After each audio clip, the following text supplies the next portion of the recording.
it's Bonnie, and I'm here today with relationship expert Diana Falzone, and we're going to talk today about why Kristen Stewart and Robert Pattinson are much more likely to have a marriage that will last than Kim Kardashian and Kris Humphries. Well, they've already proven that they've gone the distance, being together 4 years under media spotlight, extreme media spotlight. We all know that, right, Twilight fans?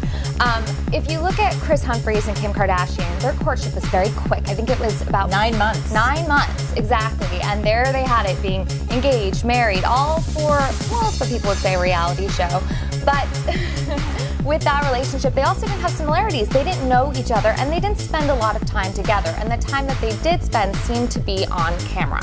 Well, that's very true, because we know that Kris was playing. He's an NBA basketball player. He was traveling a lot.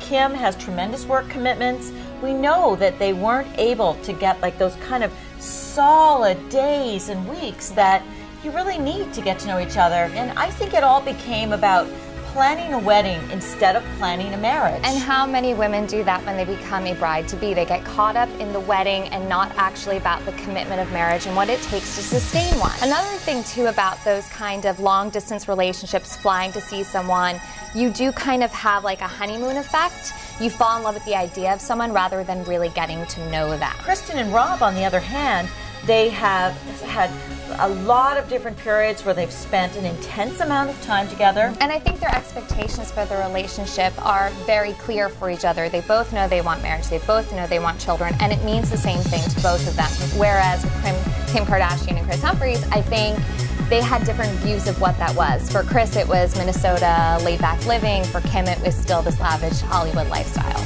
And the other thing is, he was younger than her. I mean, he was 5 years younger. In the case of Rob and Kristen, now, she is 4 years younger than Rob, but they've known each other a long time. She's very mature for her age. Well, that's another thing, too, I think. No offense to guys out there. Guys take a little longer to mature and evolve and be ready for a relationship. And a lot of what Kris did on the show, you can kind of tell he was young. He was wet behind the ears and dating. So, Hollywood Lifers, we want you to weigh in. Do you think that Kristen and Rob can last? Tell us what you think, Hollywood Lifers. Bye!